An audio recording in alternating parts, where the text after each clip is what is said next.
Puthang moya si fa tong thia kangai the theido ne tun tum chu tui liana mi sang sang suai kai na hau tak le lo om bidang te ta na ain pek na ro pui tak chan jin kangai the theido na ni bon khop mai tu nei lo ngai thang Bumoi chỉ bay le, chỉ bay ai lom om thầy thế mày income nó hun tra, mình ăn xiêm sắc thì na cả lom thế mày, cái bộ cái lỗ này chuan in tun tum chu, tui lam pang he tui tla te po khai lo chan chuak na sa len ning kan sia tin mihring mai po ni lo ramsa te le thil sang sang in buai pui dan chho te kha an sia chak oma kha khoi kho te rol ho nge tui tla in char te kha khang tang te kha ne an tan chho le ngai du lai be tang an tan te ngai nom don tat nhà trong tâm chuyện đâu rồi rồi thật đâu hình như cái bôi ra cũng chuyện á chủ cái bôi hi sấy tiền đâu hình sấy hết đâu anh ấy tất cả tuần đến đến sang về nó sẽ là tàu cái bôi nó xếp thế á chỉ mong anh hơn thì về là nó cứ là tháng này ông mà rồi ngay thật tu tế hiền lúc tất cả ngày sau khi cái sấy anh ấy sấy đàn sang phil không muốn xí cái hi lâu thiệt chuyện về sáng này rồi thà in kan lom zong vek ani lo po in ka het hiama lo oi ani po na lo ma ngai ila ni zo na kha ani sin sei hi ong ve na pe po in kan sei chen kha ta ni kan sia tin tui vol dunga hian ka pa tong to a in tha chong kan nia ka pa po kha man lai sa pe tam lai po còn cầm cuốn sang học cuốn về po tập cái này là ven hồ mấy xì lại po này xuống rồi lẩu này là anh em chỉ tụi đồng kia lẩu có sao nhiều đâu khoan sẽ nói cái này trong đó chỉ là mọi chuyện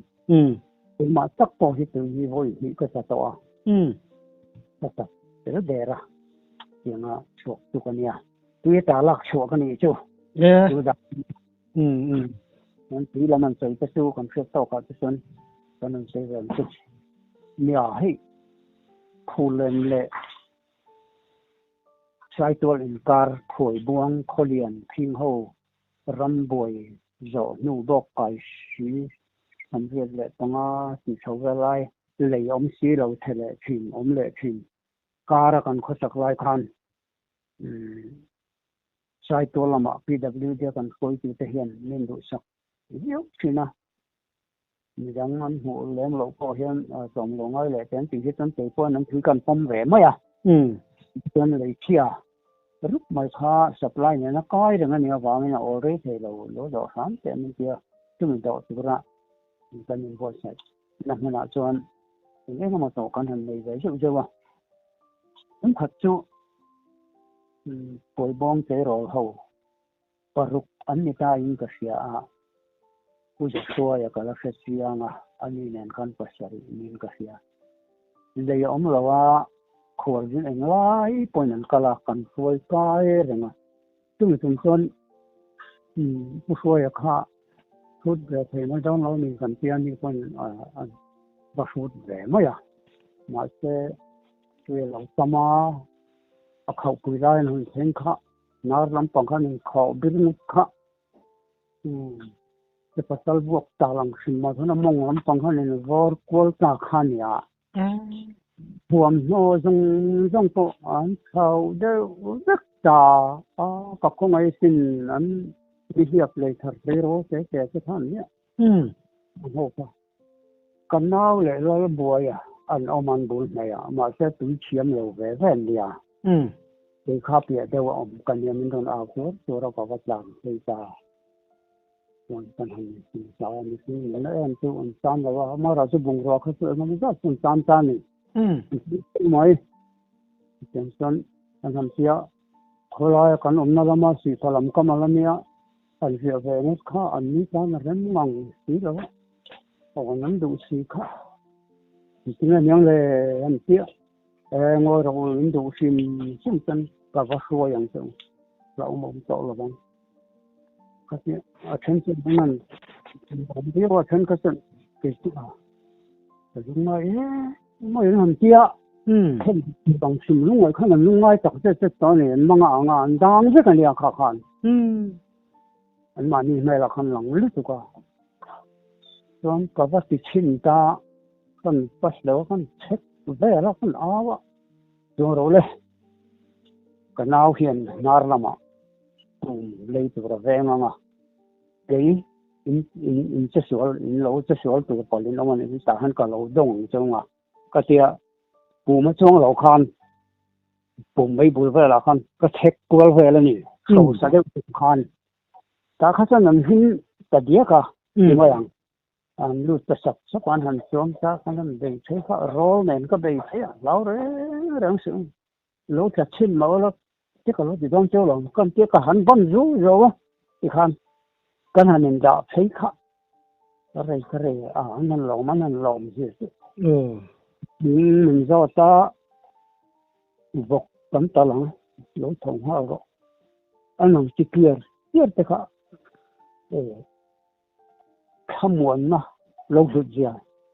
mình hỗ trợ tira cái mà po in phát hiện ta lên mình cái po kha à ta có mình cái ta nó cái mình ngâm nó khăn cái mà mình soi mình ta mình khá chỉ khá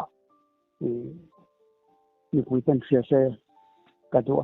in kan set pol mi lo tur khata bok khami kum bok khami leya bok khami pum so ta khan khosak nam khol jin pali te khami kum bok khan an lo kal le ta po chan pum so ta anan kal phai kha an ti suala kha chuan pu man thut phaya a khau anan theng kha anar lam a in bira among lian lama in war sanga alai bota an bali khan la vek kan kha ni ta khat ka set na khaya tan ni khol thina nya khatin bona polian ang ren khaya chi tan ni khol thina nya tu kalo mai lai tak ania bo thai ve wa cha kai point pakhat kha tin asui khau khan kan omna lam kama hi khan ren them ve thut boka di kuala nia dan pakhat kha alang mai lo kha chi to tu rang ma se ka dai that che to ti kan aron lang le ka ma ta ka khan cha hi ka ma tiang mai sin kan tham thei le cha ti kan pakhat ma thi la win ti kan hanin cham chuak ve le a khula ya bok Lâu lăng cho nó. Tiếp bóng ya lo tu ra nia se lam ka sai thina khor na te ha na se missionary le nei na mo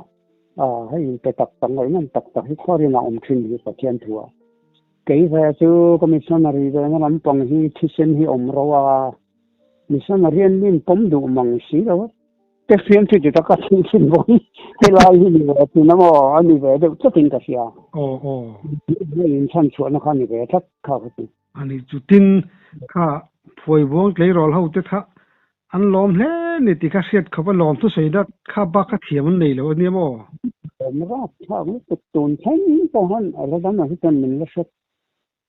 sẽ bảo nó ăn chung cái tên mình xia nó sáng hi là bạc quá Bible Society à hồi bông à hồi lên gần cái nên đầm đòn tụm con cả hắn ta là nhỉ chung cái chuyện anh nào như khai sao là mà tên nó lâu sao cả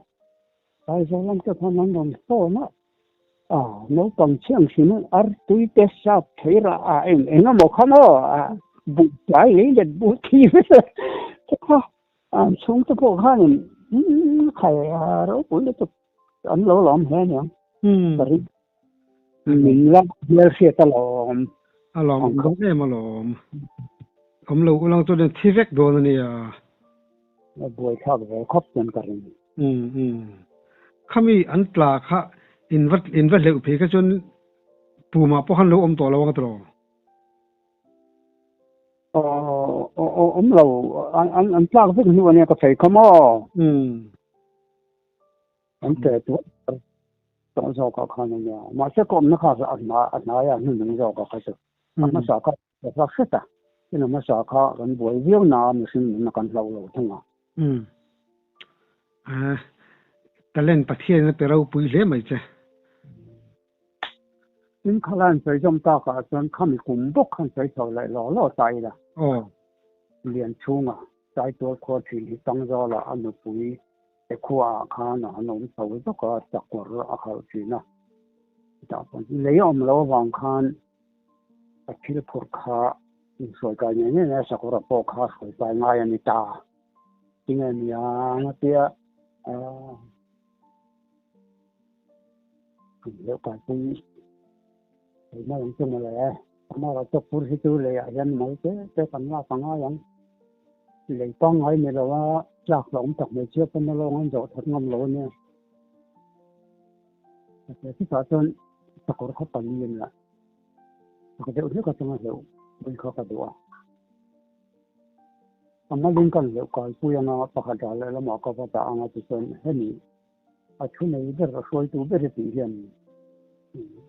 thua này mà lần cái gì anh phan chủ yếu sao thì phải hiện chứng sản hàng khởi hành chứng rất là hiện rất là chứng rất là cầu cố gắng cầu này cầu điều là cái con gì anh tự phát có cái số ta này niệm mà lại cái gì anh chứng người ta đang phải làm thầy soi anh là quý ta lẽ nên liệu khán đấu chặt cà rấu bùi xí cọc lên ngon chúng ấm dùng nó còn đứt chúng ở trên đường tụ nó cái như thế là trục mày suy nghĩ gì cái tế thầm ta khóc mấy à cái tụm lỗ nó lại khăn như cái chuyện chúng ta chất mày cái khác phải cái nào cái nghệ sĩ rồi cái trang đó đến còn gì về lại mình xin nó cái này gì thế này tấm thủ không ruộng thì tắm làวันนี้มันมันสักทั่วรัวแล้วว่าปีนี้นะกันทั่วรัวแล้วบอกว่ามันกันวิริชัดนะอันนี้วิริกันนั่นฉันช้ากายนั่นตัวมันกายนี่เสียยังแล้วขามันเนี่ยกันนั่นตีทะเลค่ะชวนเชี่ยกันเช่นโดนตักตากันกายตุ่มละลายฉับฉับขับกันกายตุ่มละลายเนี่ยกันเหลวทำตุ่มนั่นมาอันนี้ตัวเปล่ามาanh sẽ có sân khấu tan là lung lên rất tốt à anh thua vào lầu lúc tục khó anh nhìn anh còn lại nó là mà thấy lên tôi mà thấy nhìn cái bộ cái tôi mà có mẹ xí đó họ có những từ thật thui có những từ thật thui cả được anh này cứ qua bu luyện chung với những thọ rồi tóm mồi thọ ngờ rồi thì thấy mới ông kia một conเขาchỉ ngay năm sáng ngang lo con thọ rất mấy là cái trong đó làm cái mà cái tính là mà chân cái thời gian ni bali khá phun chính mình sẽ sửa cho nên insan chọc tắc mấy khá long chân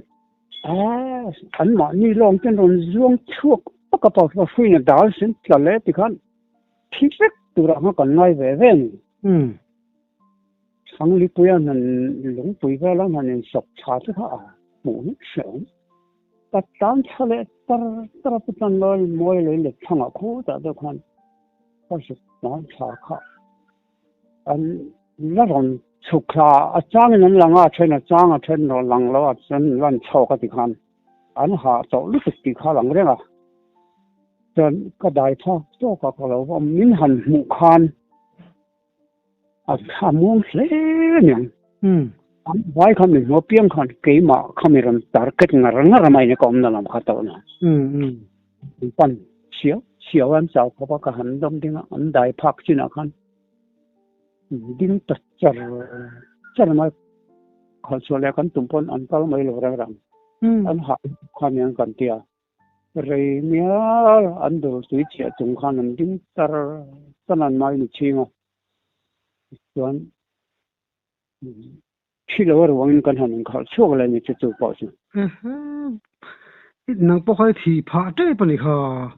thì phá thế về thâu về cho mọi khó ăn hỏi về bốc chia họ có cho anh này cho phá cho khăn nhiều gạo nó sấy mà phá rồi thì nhiều à bốc không có là hành chạy thì lẽ phá lùi chia mà lùi thao không có tôi có ôm khẩu này anh số cho là bên cái gì còn anh tàu đi cái là cái thảo tắm rồi nhỉ họ đâm tập kinh con dấu chân rất thế thì tiên thân đâm nó khác cũng chẳng năng nó sẽ chuyển hơn cả phía chuyện khó nha tiên châu lô lại thì có là bốc gì là chúng nó不连出感觉看你脑开始了呢anh đi khăn lấy để làm xe mình ta khó xí cái gì dùng cho tâm trí mình cái gì bộ nó thông chế lâu thì là ya khăn còn nó khơi nào có mà gì tôi đang thế thì cái gì là lâu thì thua mà ní con đi là cần phải xây hay cái gì còn anh đi là đỡ ra lại nữa giật lâu sẽ lúc này khăn rồi hello thôi thằng ngồi rồi thì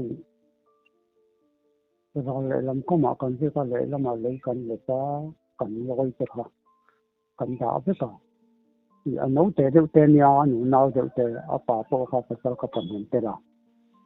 thì tôi anh không có giờ nó khăn thì vâng nó làm mà rồi sửa bất cả khu mà sửa xí là mình tôi liền toàn đại cái thể xí là anh lôi nên cái này mình ra thì tầm mấy mấy ni khá tiếng tục mấy chỗ cả hai xe lùng xe sẵn lúc tục cả vào mù lai à bậc hạt bậc nói cái chỗ đầm cái linh tổ lâu ở trong thị trấn này ở trong sản xuất mong ăn cả cái phụ nữ rồi có phát sinh cái đầm sản lộ vàng này mà xem thì họ thăm thì khôngมีlâu như vậy cái làm giang thì chuyện đấy chuyện thiệt mà cái kia cần phải có đầu sang mà hiện anh mà thì thấy lâu mấy cái gì vậy rằng trong chỗ khó tinวันนี้ปุยผู้เจ้าภาษาที่เนี่ยการตัดสินใจกันก็ขาดอันที่ทุกตัวมันเขาก็ว่าถึงให้กันเฉยชักให้กันแต่ว่านั้นบ่ดานข้อดีเราอ่ะใช่ไหมส่วนเช่นนั้นหากเดินทางการเร็วก็แล้วดำอย่างหลังด้วยว่าแต่เขากันติดกันบ้างอ่ะอันนี้เราหลังอยู่นะเราnó rồi chú tổ mấy nè chúng ta có sát chặt dùng nó tùy lắm mà nó thay chứ không anh nhìn trên hạt lệ mày lôi trên một cái tủ anh đâm lệ với mày đây là sao anh đâm lệ với cả bạc hạt khá rồi chứ à bắt đầu bạc hạt khá à lâu chim hành to ni sao tụi có vàng không chim hành to xia chứ con phải bắt đầu sang là chứ ruột khá là hiệu quả của thế chân nó có sẵn tại phải anh ấy làm đơn lò hay sao thì là bằng người mà khó lắm mà đó cũng chỉ là chỉ là anh thu ba mà thì thấy là nó ổn việc không nó đồng tay với mấy cái kia nó đồng hiệu để thật đây xong rồi coi anh dạy nói thì không tôi khăn cần vật chất cần chung rồi thì con là kho mà thì khăn cần tinh mình về là bọc tê ăn ngủ tê chỉ sống trong các cảnh thì đúng mà bây giờ ta đều quy là mình khu ta con mình lo chẳng là khăm ya cần đồng cái dấu là anh chuan à tổ cái này mày sang làm sửa xe cái cần dấu là bằng cái này point cho nên sẽ thiệt mà chú lão chú năng nhiên lo cái thấy gì là anh thì giống mình cần sai là ngày nào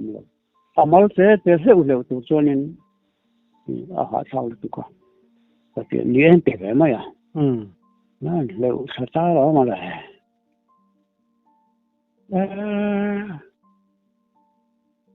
ร้อยซาค่ะถ้าคุยในเวทตัวเราคุณต้องชุ่มดองเลยค่ะเราเนี่ยตัวเราเรียกเสียกี่นี่กันจังกี่จังสิchặt làm cho mình hồi tiếc là ai cái bậc nó có đào bậc có tiếc bậc kinh hay phải có điều chứ thế phần sau có một tỷ mấy từ cái con sống thâu sống tên cổ mà trong tuần chuyện ta cái chú thì không bị lôi xa cái đầm mấy đặc yếu thầy dễ là mà sẽ cẩn thận này cho con thấy được thằng đó mình thấy sao mình lâu chọn nào con lúc tục mang anh xem sao mà thì chân cẩn thận thổ con hẳn là lẽ rồi là chung ram chuan a lom chak deuh khan tham ram deuh hiaw ma ta chuan muang a ha chak a ha lu tu kan ne ka tia chang deuh khan loi san ur tuk lu kan ni an ura tham nan thak ban mora hian ngoi ram ka thua ka thua chang mai mai ne chuan u lian chung khan nan a wa uma ram te uma hian te mai thina ene ni ri luk chu kan mai pui de bok sia ma se ka loi pa po hian in siết được chú này mình lại cái chuyện tệ rồi tiền này cái chuyện mà không có lỗi đó đấy à làm sao đàn em ngồi để mà chim thu cái này vàng khăn cái chuyện chỉ có rắm lắm buộc quỳ sang ngồi pay khi này mới cần gì sắp quỳ thòng cho你这样啊xuống à mà như lâu chứ cái chuyện lắm mà sẽ khá lối bắt đầu bắt cần là này à anh ấy khá à đủ nó cái gì thế này tôi看thì là anh làm bộ lối trong thời gian ở suy khá thế là áp kia看rồi phải cho cái chậm ấy rồi tụi mình về hiện rồi mình lại chúng tôi chú chậm ấy cái sự kia à sẽ chiếm bất lối này cái chuyện à về là à cái bộ là vắng lấy tép thiệt tôi là máu tép chỉ có một phần nú tàu hết cho nên chỉ phải thật cái này mấy điều khác là uống phải sao cái gì mà sẽ mà em lâu xuân cần lấy hoa ra xem dàn po chuan nãy ta cả khăn mấy lần thì ta biết rồi tin lối ta tới cần nó này à hay là liên tục lối pasal yang lau vak big na cái lau na phải ở tạng ngắt thấy chân tụ to cái nên vẹn thấy nó chân ác khởi mấy lòng vốn cài cho nó lối rẽ mày khăn à ở tì nó số mấy bán cũng một thùng lên nào vốn cài cho nó lấy là sao mà lối pasal mình thăng lại bia là miếng này á mua lên là miếng lấy nhá à bao car khắp này là mà anh dùng nó cho vào lấy ta nằm lại con nó đâu phải đấy mà lung lên cái lệ này không như lệ khá khi ta ai cho bố chỉ muốn cái sự hồi lại anh nghe khi lại về là khi anh sau cái này nó lâu tông ta nó lâu bị xe khu lại à hiện vẫn cứ sẽ thấy được rõ khó khăn là lâu khỏi sau cái khăn chứ mình chìm xoan tôi ở khăn tính mà mai nè tôi anh một phụ ta sao cái bộ không ai tôi khóc mà em tia mà sẽ lâu rồi sức đâu vào anh chui à ra em nạp dọc anh ring khóc mà em sầu nữa anh khăn tin là kia sao cái một lệ chỉ khá là kia luôn thao đàn thế mình em khăn sao cái khá tầm thay đổi cả trong mình ngay khăn khu bên chỉ là khá kia chắc là này tôi à rồi nhung anh tìm mày à cái tiếng số này lối sắp tới cái số thì nó ổn sắp thôi sắp cái số ở bên đây là nó mỏm miệng là sẽ là phải rất tụi anh nhà lôi tiền làm chân đủ to cái gì nữa anh tụi anh nhận tiền tuy là đến cái chuyện đầm bồi thì bồi cái à anh ấy đâu mà nhá khá là bị lại hút ra cũng thế mà à mà ni lôi mình lâu thành ông ba sẽ lôi là nên số sẽ là thế rồi trong năm này nhá là bây giờ khi đi là bùi đó nè mày trên tùy vô lắm hẳn xảy ra cả chân hay là xì phà mà ni con là đâm ạ mình rất chắc con xảy lại mày mà à chờ chấm khom nó thọ thôn nó khom anh rầm tịt hấp bê cá tụi tầm đại hiền uy sĩ ngao sĩ liệt nara làm đâu ở khi anh nhận tia anh bấy xây sĩ ngủ thầy tổ rồi tụi nó mất tụi nó tiền đi bốc xí uy viêu gì cái chuyện nào con thuộc thì nó ngắn từ bốc xí để nó có lộ xấu như cái chuyện cần hắn để chi hết chú alo ori không mấy tuổi à hiền alo xong thôi rồi chúng ta chỉ còn hắn thar lâu bốc à tin sáng của sống riêng để pasari cùng mấy ni son pakhat ni tak khalin kasia tang zo na kan in para keinin ti welcome kan neya abinin bu kan tu zo ni in ka khwa sika kanau de kan ram wang zo nan pe ka kal ve pe lo ka lo mong ka khwa sika mai ka tia dan khwa sika ka lo tu tlai lam si aslai ang reng to bio ti khan cha hal bang te hi cái pháo mới tới có sự bỏ dễ được một cái chuyện kia có bị cắt rất lại chôn áo thòng cả ta áo rồi mà cái hành động vào đó bị bắt hạt thì cái con này họ chậu dân còn có hà lô ruột tao anh mà cái lô dân cái hành mùa cái phần sầu cha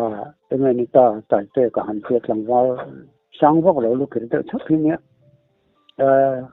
cú lại trong dâu này nó có những cái ở con tuy cả ông mà còn mong ông lúc tuổi khá là chỉ còn bị đăng xe con hàng đó nó tập bản bị phong mà anh đi khăn tạ khen con ulo tạ khen cháu char ulo lo mà ông mình có xe anh đi khá hắn cùng đâu mình thì ở rừng kia này mình chắc mò hi có khóa hết sức cả những cái mà trong nếu mình có gì đó sẽ hỏi bọn thấy con xong lúc mấy con tiếng nhé mà sẽ chỉ cần mong ăn xuống vì chú có cả ngày này chú cần xiêm lúc con ngồi cái tia mà nó đó có gọi xiêm mà con thằng ông con đi pa bạc hạt chóc con lâu có xả thạc để hi bút là hi cặp về trên thế chú ở lâu ông đó cả choกันประทุมจนกันก็สตานิรำน้อยทุอย่างเรื่องครบมั้ยงอยเรื่องนั้นกันก็หานี่คือให้จังเด็กแม่ก็ดำบางโลหน้าวางนั้นตุยข้าอภิมบกสีหรอว่าข้าวตุยนัวเนี่ยข้าวมูลไม่เสียก็ที่รู้ขันกันอีกสิ่งนี้ก็ต้องเราเขาบอกฉันต้องไหนแค่ปานโอ้ยฉันกายอย่างนี้เขาบอกอันที่ที่ตัวที่สวยกันง่ายก็เที่ยวเป็นว่าไงตอนนั้นฮิก็เปลี่ยนฉัน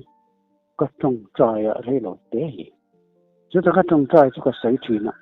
เราต่อให้สุดการออกมา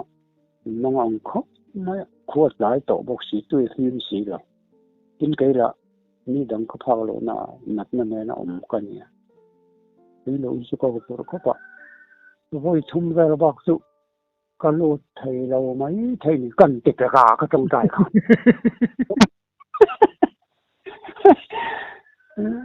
แม่น่ะกันกันแหละจำไม่อ่ะนี่อยู่เข็มชาค่ะอันเราช่วงเฮียน้อยเท่านั้นเราจับป่ะภาษาอีไลอันเนี้ยเท่านั้นเราจับบกอ่ะปักขัดข้าคอยไล่หิเงยจังเลยสายเจลิกติเวลาชาหิมินก็เสียเตี้ย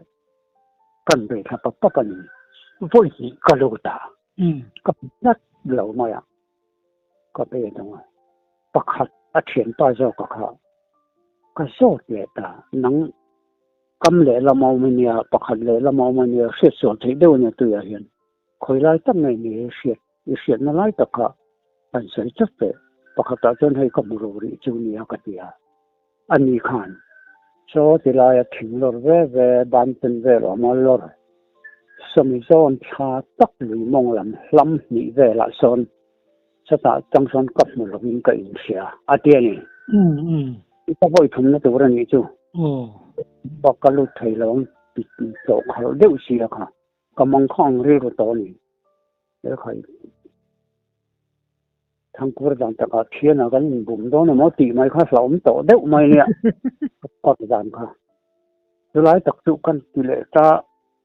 กันลูกชายก็ปั๊บค่ะกับข้าดงเด็กมันโตเมื่อที่กันถอยชาคันเสียอากุดิ้งลำปังบ้านแรกที่จังชัดเจนเรามันอากุดิ้งลำปังบ้านแรกค่ะที่เช่นเราวันน้ำห้อยเรากักสุดท้ายค่ะก็หมู่เบี้ยวปนนี้ก็เสร็จแล้วก็ดับฝูไปถึงขึ้นบ้านเล็กแต่มันก็ละจัดเลยอ่ะ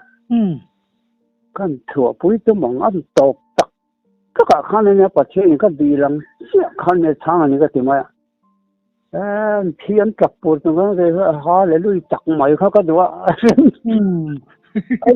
ครั้งรู้สึกสอบกเชื่อหลอมทวนสวยค่ะจุงแต่จุประเทศสวยนะเลี้ยวสักค่ะอันเนี้ยนินตินคำนะคะเทียนค่ะอีริงเล่อินงัดเล่แต่ขัดเสียงไหมขัดเสียงกี่ปงการกินรู้จนหมอก็ถูกก็ได้เล็กๆจอกมาเลยอันนี้นึกสกัดจนเลยช่วงนั้นใจเราดูช่วงประเทศนี้จะก็หมู่เลยด้านนั้นจนอัดถูกกันอ้อยเบี้ยวจนกันถูกเหี้ยอ้อยเบี้ยวตีจะก็ปุ่มด้านนั่นแหละนี่เด็กเชื่อหรอครับกันปุยเลยเจ้าถึงเขาเจ๋งแต่คราวนี้ทองมันดูว่าก็ถึงแต่เขาเถินน้ำรงเนี่ยมันเสียจีแต่เราเนี้ยตรงนี้ชารันติได้จะเขาเอาเราริบน่ะชดกันแต่ข้าเราริบข้าเราไงนี่ไหมอ่ะอันนี้เขาลุยกันเวชมิมินดีลุยนาร์จะว่าเรากันเนี่ยบินจะบินสุดท้ายกันบุตรเรียกจุเนี่ยอันมันดีค่ะลุยกันเซนก็ขออันเนี้ยมั้งเสียบตั้งบัวพุยตั้งเขียนตั้งเจ้าหลานกัลเปล่าเซนก็หลานขอนี่เซนก็เขาทำไม่ไม่เชื่อเขาปังอ๋อไม่เชื่อเขาปฐุมนี่ก็เชื่อป้าพอดีสุดๆหลงสมองตัวเนี้ยถึงนู่นได้กันสังโจมันปุ่นสังโจลินรุนลาอันนี้ย้อนตัวแล้วก็มันบัวปุยอันชุ่มก็จริงอ่ะมันมีอังอมชุนนักฮอกตู้ไม่ได้เนี่ยเราหนุนสร้างอันนี้เราหนุนสร้างอูน่าจะจูนั่นนี่ให้มีอังเราเลยจุ่มในสีเราจะใช้ไม่เชื่อแกเนี่ยอันนู้นละนุสิเซลแล้ววันเนี้ยจุงจะจูล้อมทอกตัวอมชุนเดินจังหวะเรียนจะสักไม่เนี่ยนั่นดุมเลยสักบุกเสียเทียนเนี่ยหารู้อย่างเนี้ยคงไม่ชอบขบมันตัวนั้นพอดีจนอันเราโตเดินก็เสียมาเบอร์พอตอมฉันก็ที่จวนอันนั้นก็คือขัดไม่คันเนี่ยจะเกี่ยงบินอันนี้อิตาเลียนเทียนี่นับเป็นพวกเล่ไม่เจอกันเดีย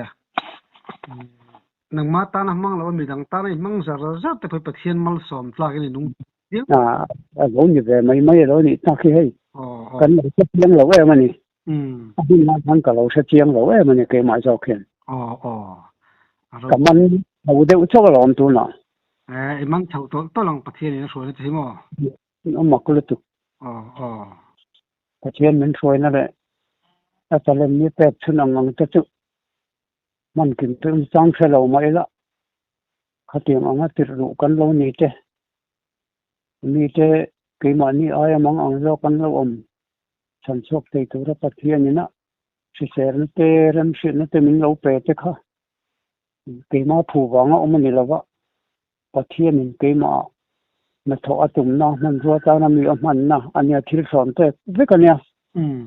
หางากันหันก็เราเสียพักอะไรข้างไรเราต้องเตะปอกให้เราจำแหวนเตะปอกกันจึงมันเรามันนี่ตัวนี้กี่ปอกกันแล้วจำมาประเทศมันสวยน่าหวังวิกันนี่ตีค่ะจีบไปพวกนั้นกันสวยเลยนี่เราใช่อารมณ์มันรู้ตุกะที่ต้องเช็คแต่เราปีหลอมไงน้องก็หลอมรู้ตุกะ